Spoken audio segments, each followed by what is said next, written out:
आपका यूनिक प्रज्ञान यूट्यूब परिवार में हार्दिक स्वागत है, वंदन है, अभिनंदन है। प्यारे साथियों, आज के इस पाठचर्या में हम लोग सामान्य हिंदी के कुछ महत्वपूर्ण प्रश्नों का करने वाले हैं अध्ययन। और यह प्रैक्टिस सेट आपको टीएसटी पीएसटी जैसी प्रवक्ता यूजीसी नेट के अलावा सामान्य हिंदी के अंतर्गत पूछे जाने वाले प्रश्न, चाहे वो वनडे एग्जाम का कोई भी एग्जाम हो, सबके लिए समान रूप से लाभकारी साबित होने वाला है। इस प्रैक्टिस सेट को हल करना प्रारंभ करें। इससे पूर्व वीडियो को लाइक और शेयर कर दें।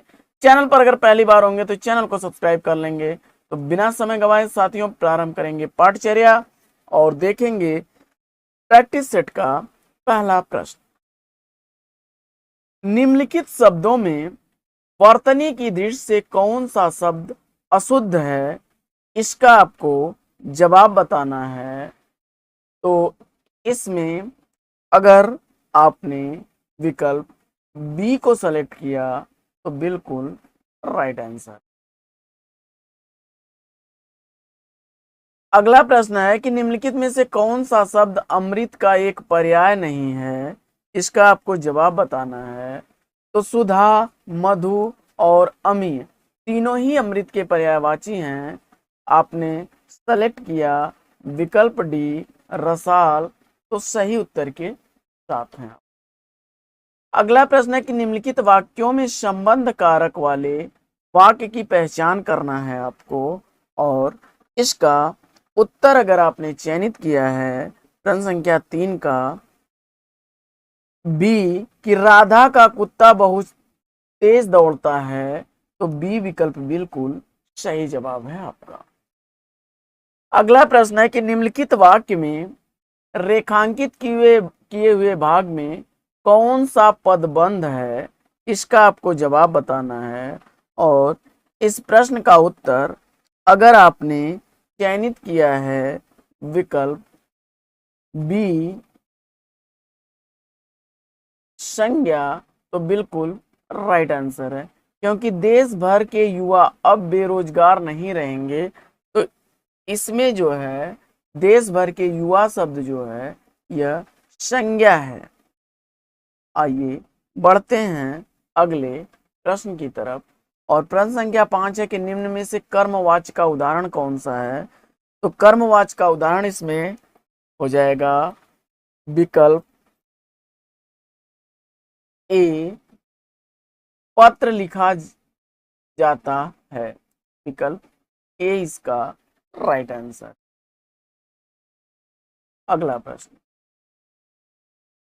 अगला प्रश्न है कि निम्न में से स्त्रीलिंग शब्द कौन सा है। स्त्रीलिंग शब्द आपको चयन करना है। और अगर उत्तर में आपने चयन किया वेदना विकल्प ए को, तो राइट आंसर है आपका। अगला प्रश्न है कि निम्नलिखित वाक्य में क्रिया विशेषण पदबंध क्या है। उस पहाड़ी के पीछे मेरा गांव है। उस पहाड़ी के पीछे मेरा गांव है, इसमें अगर आपने क्रिया विशेषण सेलेक्ट किया उस पहाड़ी के पीछे, तो बिल्कुल राइट आंसर है आपका।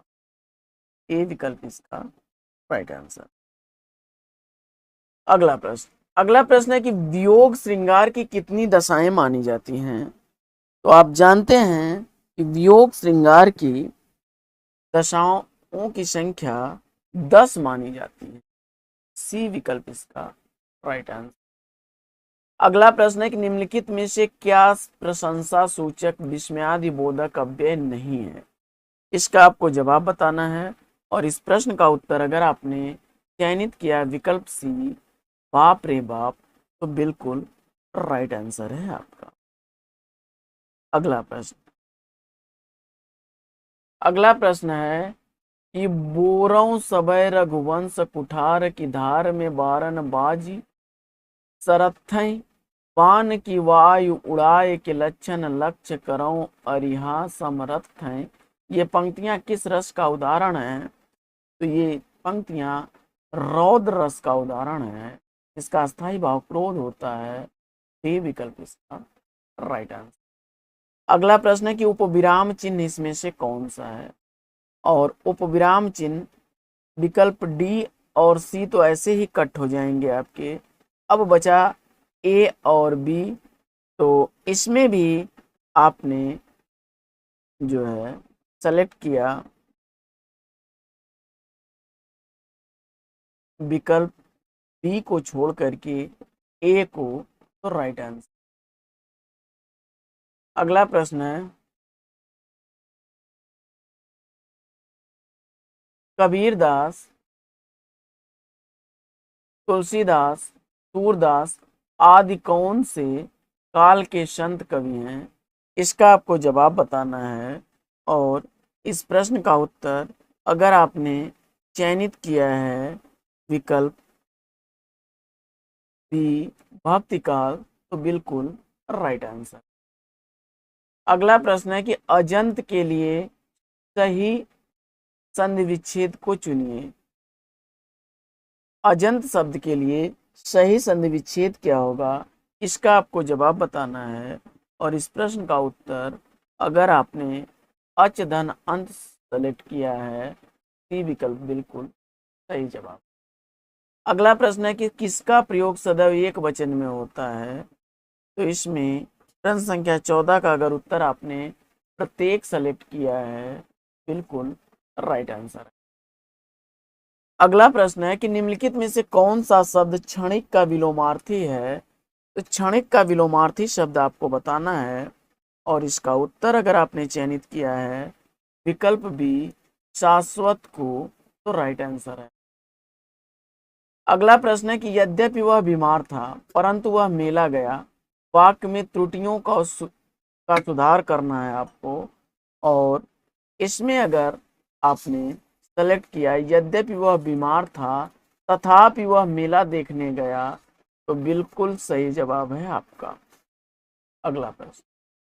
अगला प्रश्न है कि माला फेरत जुग भया, गया न मन का फेर, कर का मन का डार के, मन का फेर। इन पंक्तियों में अलंकार कौन सा है? और इस प्रश्न का उत्तर अगर आपने यमक अलंकार चुना है, तो आपने सही चुना है। अगला प्रश्न है कि निम्नलिखित में से कौन सा शब्द हास्य का विलोमार्थी है? हास्य का विलोमार्थी, हास्य का अर्थ हंसना होता है, और इसका विलोम अगर आपने चयन किया है रुदन यानी रोना, सी विकल्प को, तो राइट आंसर है आपका। अगला प्रश्न है कि निम्न में अनिश्चयवाचक सर्वनाम कौन सा है? तो इसका उत्तर आपने चयनित कर लिया होगा विकल्प डी को, तो राइट आंसर चयन किया है आपने। अगला प्रश्न है कि उपयुक्त के लिए सही संधि विच्छेद को चुनिए। तो इसमें से सही संधि विच्छेद को चयन करना है। और इस प्रश्न का उत्तर अगर आपने उपरिधन उक्त उपर्युक्त सेलेक्ट किया है, तो बिल्कुल राइट आंसर है। अगला प्रश्न है कि दिए गए वाक्यों में जिस अंश में त्रुटि हो उसे ए बी सी से इंगित कर दीजिए। कोई त्रुटि न होने पर उत्तर डी का चयन करना है। कृपया आप यह बताने की कृपा करें कि दिल्ली कब चलना है।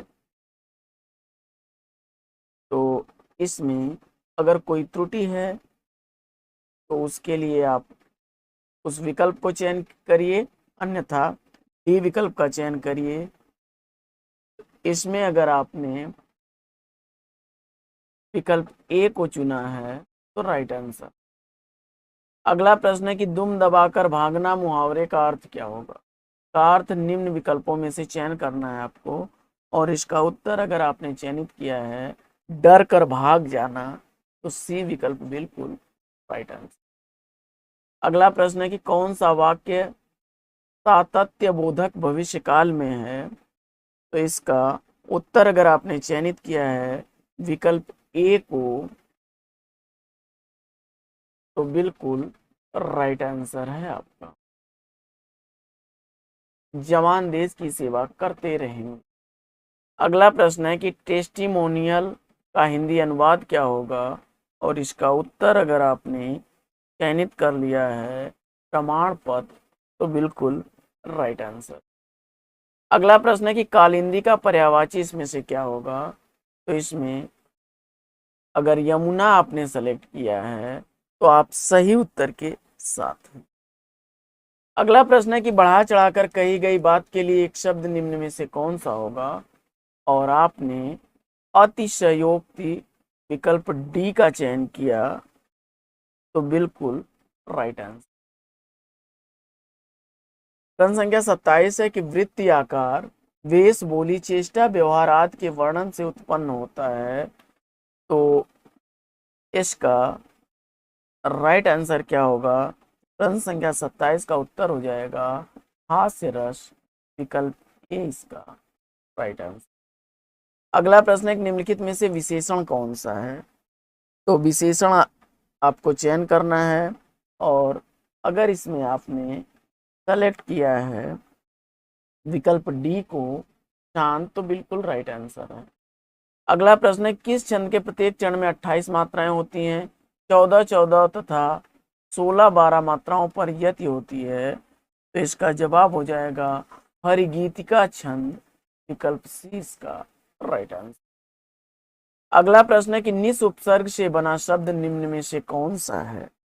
निस उपसर्ग से बना शब्द निम्न में से कौन सा है, और इसका उत्तर अगर आपने चयनित किया है विकल्प बी निष्पाप, तो राइट आंसर। अगला प्रश्न है कि सर्प के लिए सही पर्यायवाची वाले शब्दों का चयन करना है, तो सब सर्प के लिए इसमें ब्याल, भुजंग, उरग, विकल्प बी बिल्कुल सही जवाब है। अगला प्रश्न है कि हिंदी भाषा में निम्नलिखित में से कौन सा शब्द फ्रेंच भाषा से लिया गया है, और इस प्रश्न का उत्तर अगर आपने चयनित किया कारतूस शब्द, तो बिल्कुल राइट आंसर। अगला प्रश्न है कि नीलकंठ में कौन सा समास है, तो नीलकंठ में समास आपको बताना है, और इसका उत्तर अगर बहुव्रीहि आप सेलेक्ट कर रहे हैं, नीला है कंठ जिसका अर्थात शिव, तो बिल्कुल राइट आंसर है आपका। अगला प्रश्न है कि रेखांकित का सही सामासिक विग्रह निम्न में से कौन सा है, तो इसका जवाब हो जाएगा रेखा से अंकित, विकल्प। अगला प्रश्न है कि भरत मुनि ने रसों की संख्या कितनी मानी है, ध्यान दीजिएगा। आचार्य भरत मुनि के अनुसार रसों की संख्या 8 है। सामान्य तौर पर 9 रस स्वीकार किए जाते हैं, तथा विद्वानों में मतभेद है, और अलग अलग विद्वानों के अनुसार रसों की संख्या 11 भी होती है। तो साथियों, इसमें भरत मुनि के अनुसार 8 विकल्प आप चयन करिएगा। अगला प्रश्न है कि निम्नलिखित शब्दों में तत्सम शब्दों की पहचान करना है, तो तत्सम शब्दों की पहचान आपने अगर कर ली है, प्रश्न संख्या 36 का जवाब कारण, विकल्प ए को, तो राइट आंसर है।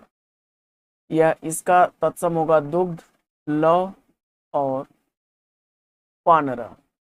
अगला प्रश्न है निम्नलिखित कवियों में गांधी जी ने किस कवि को राष्ट्र कवि से सम्मानित किया, तो राष्ट्र कवि की संज्ञा महात्मा गांधी जी ने दी थी मैथिली शरण गुप्त को, उनकी कृति भारत भारती से प्रभावित होकर के।